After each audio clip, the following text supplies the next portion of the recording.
Hello, everybody. I was just checking in. I was just Brian Wilson. Huge loss and sad day, especially coming just days after Sly Stone passed away. Another huge loss. Both Sly and the Family Stone and the Beach Boys are two of my absolute favorite American bands. Two of my favorite bands overall.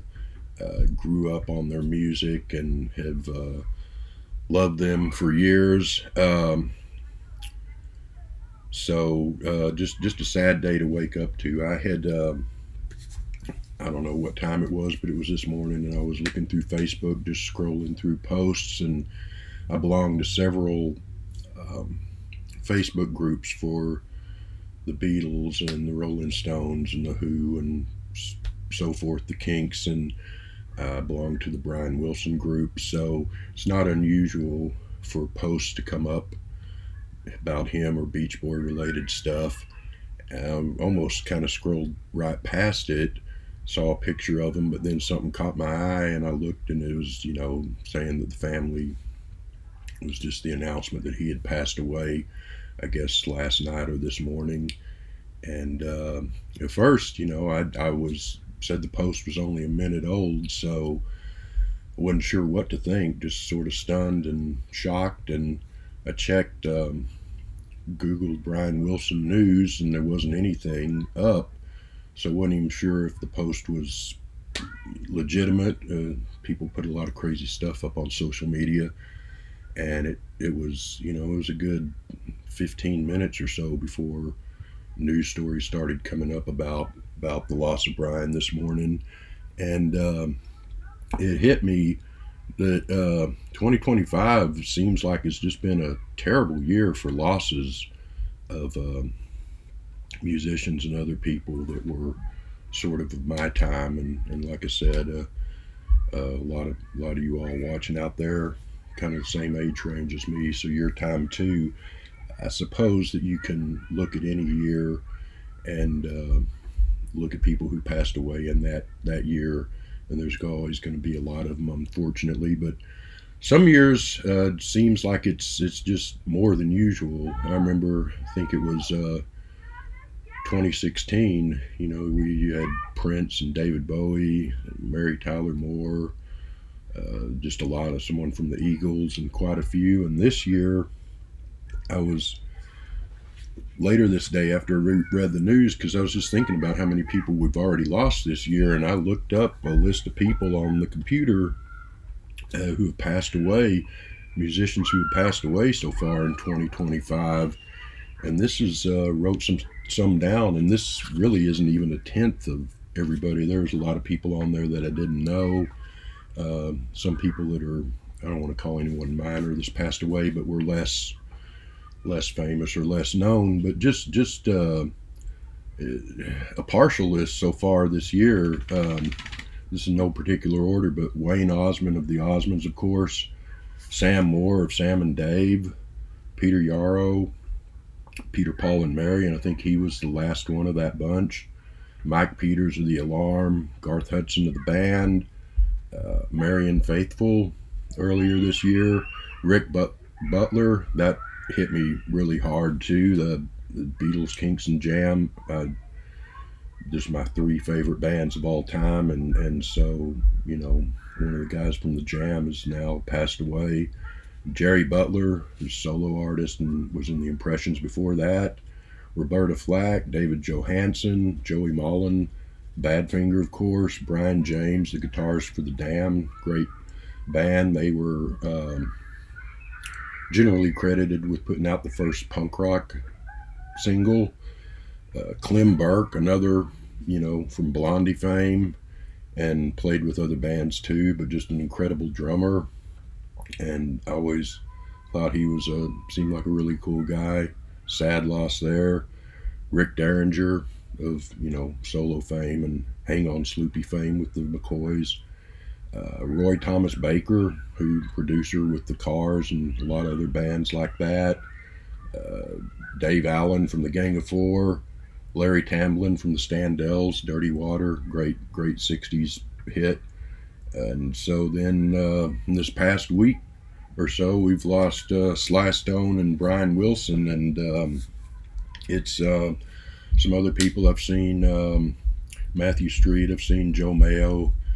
Some other people have already weighed in with their thoughts and videos, and just kind of the sadness of we're getting to that point because these people are, they're all a little bit older than me, and I'm 61, so a lot of these people are in their 70s and 80s, and it kind of made me think of my mom. I remember back, I guess I was in my late teens or early 20s, and she was born in 1925, and a lot of people that were musicians and actors and stuff that she grew up with, her generation, Cary Grant and Jimmy Stewart and um,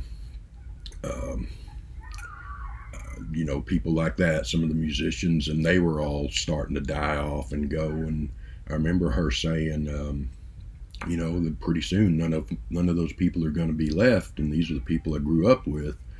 And I, thought that was sad at the time, but again, I don't 18, 19, 21, whatever, and so I couldn't appreciate the full impact of it because I was still young, and all the people that I had grown up with were still around, with the exception of people like Jimi Hendrix or Jim Morrison, or people that died young, but most of them were all still around. But now, as we get older, as I get older, and we're starting to see all these people, Charlie Watts and David Bowie and Prince, and just a bunch of them in recent years, and a whole lot of them, sadly, a whole lot of them this year, and we're only halfway through the year. So I guess we're starting kind of in that place where my mom was 40, 30, 40, whatever year, 40 years ago, I guess it was, where all the people that we grew up sort of, whose music and acting and so forth we uh, enjoyed and made an impression on us and influenced us, that they're all to that point where they're, in the next 5 to 10 years, there's probably not going to be any of them left, or very few. And and that's life, but it's also very sad. And on the other hand, though, I guess you can look at it as Brian Wilson was 82 and Sly Stone was as well. So, if you make it to 80, you've had a good run. But this is still, Sly Stone hadn't been active in years. Brian had been active in recent years, but it's been a while.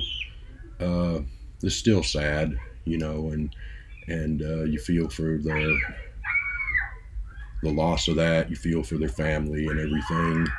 Uh, Probably better to instead just sort of celebrate the music and everything they did. Brian Wilson was a troubled soul through a lot of his life, had a hard life. He was also a musical genius. I think he was one of the top musical geniuses of our time, up there with anyone else that you can think of, and way above most people. Uh, and so, just just thinking of kind of my Beach Boys experience when I, had older brothers, and that's how I learned about the Beatles and the Rolling Stones and Motown and all that. And of course, that's how I learned about the Beach Boys. And so, I was born in 1963, so I kind of always knew Beach Boys songs. Everybody does. I remember having a handful of 45s that my brothers had left behind when they moved out of the house.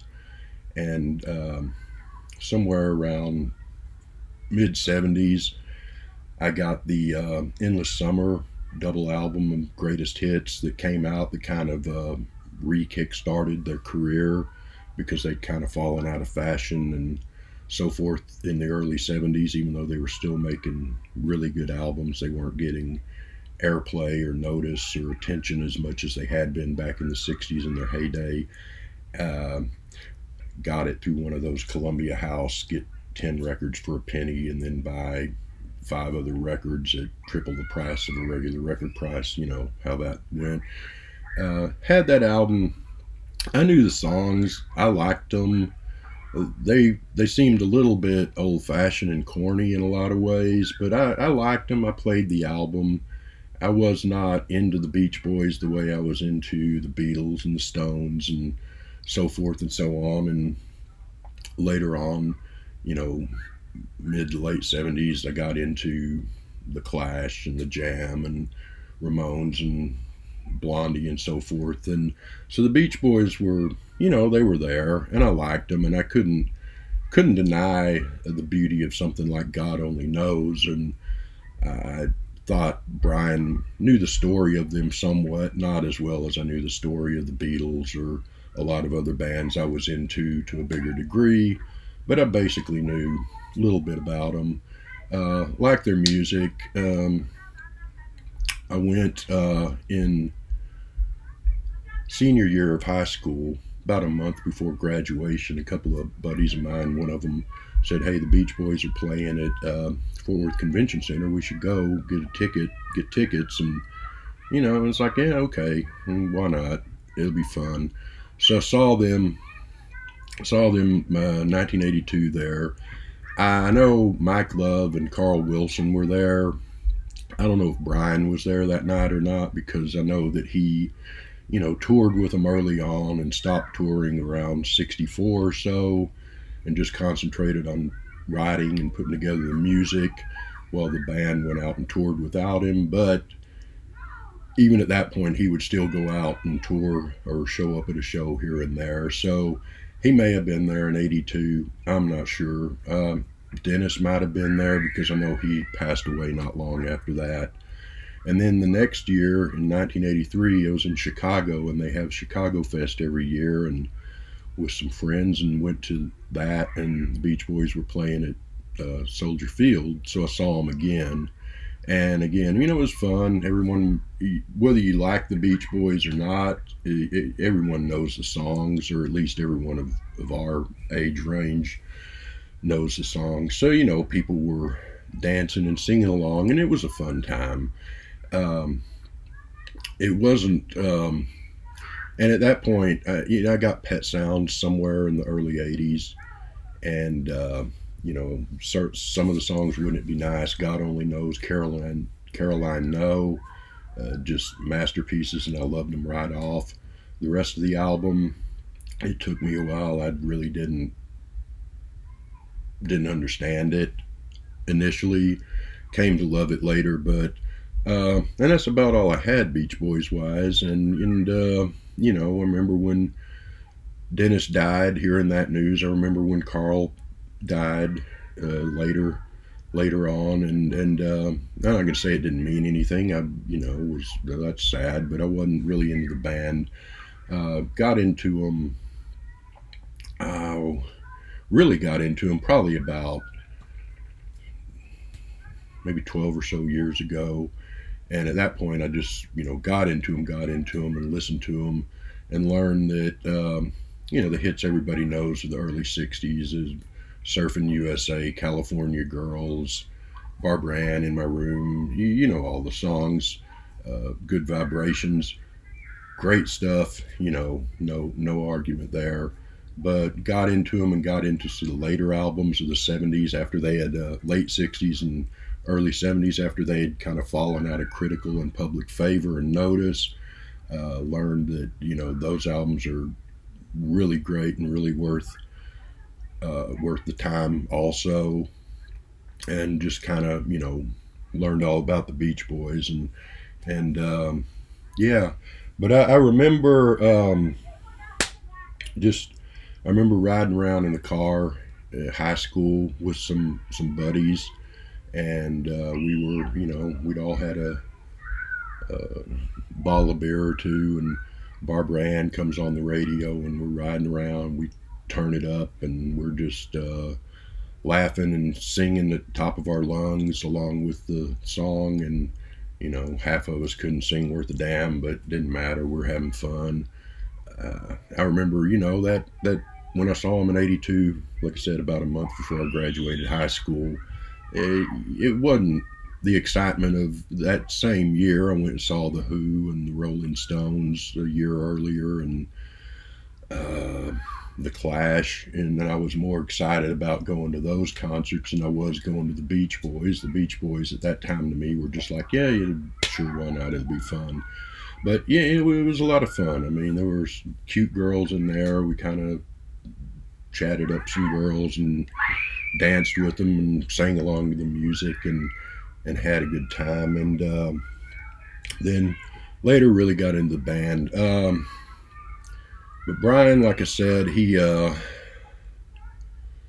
a lot of tough times and sadness in his life. It seems like I know that his wife just passed away here, I think about a year ago, and that it's not like I knew any of these people, but from what it seems, that was a huge blow to him. I knew he's had medical issues and so forth. Um, I saw him one last time. Like I said, I saw the Beach Boys twice, and I saw Brian Wilson in 2022, which turned out to be the last time he toured. He played as a double bill of Brian Wilson in Chicago, and I was excited to go see him. Uh, it was a really depressing show, probably the most depressing concert I've ever been to, musically, because the other people were doing the singing and the playing and stuff. Musically, it was on point and great and really enjoyable from that perspective. But Brian came out in a walk. We had a walker, sat him down at the piano, and I think he sang a couple of lines of Heroes and Villains, and maybe Help Me Rhonda. He sang a line or two of one other song. He played a little bit of piano through the whole concert, which the concert lasted an hour, maybe an hour and a half. He might have played maybe a minute and a half of piano, but through most of the concert, he just sat there with his arms and his down hanging down to his side, staring off into space, and it didn't seem like he really.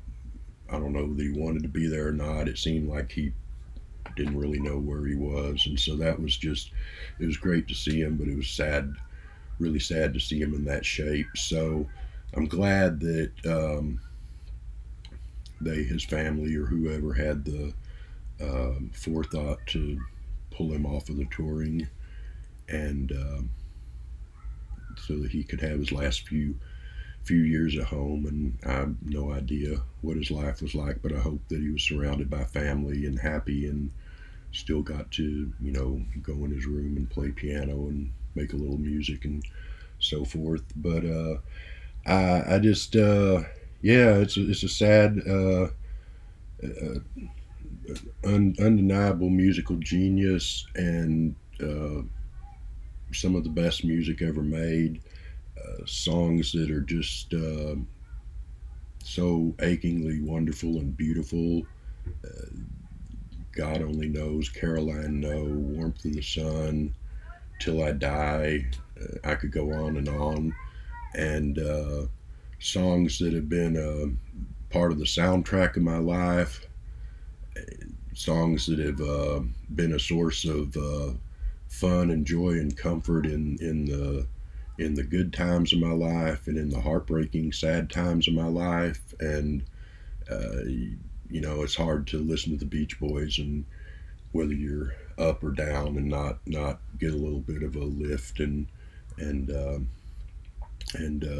and that's another thing about Brian. I think that despite his troubles, and I hope he's in a better place now, and that he's in all of that is over with. But in spite of his troubles and personal demons, there's a lot of people in the world, famous or not famous, that never really contribute anything back into the community or the world. There's a lot of people out there that contribute, just bad stuff and shitty stuff. Brian, if nothing else, contributed, put joy, love, wonder and beauty out into the world. And you know, if you've if that's what you've done with your life, whether you're just a regular person or whether you're famous, you can't really live a better life than that, I think. So that's I don't know, just kind of rambled here, I know, but was just really sad to hear that news this morning. And I'm still, like I said, at first when I saw it, it was 15 or so minutes before news stories started showing up, the kind of confirming it. After that happened, and Facebook has been blown up all day with people posting about Brian Wilson, and there's still people today putting up posts about Sly Stone. So we've had two musical giants and two uh, people that just made some of the greatest music ever pass away within a week of each other here. Steve Snee, who I'm sure a lot of you watching know, he does videos and writes about music and has his YouTube musical shows and so forth. Well, I'm sure y'all know him, but he said, and I'm read this earlier today, so probably not going to quote it exactly, but about Brian Wilson, he said, we've lost a huge part of our universe. Paraphrasing there. I can't really think of any way to say that better, but just yeah, it's sad. We're getting old. I guess that's reminding us of our own mortality, and we're losing our um, musical and cultural heroes. And but that's part of life. And so wherever you are, Brian, I hope you're in a better place. And thank you for the wonder. Thank you for the music. And yeah, take care, everybody.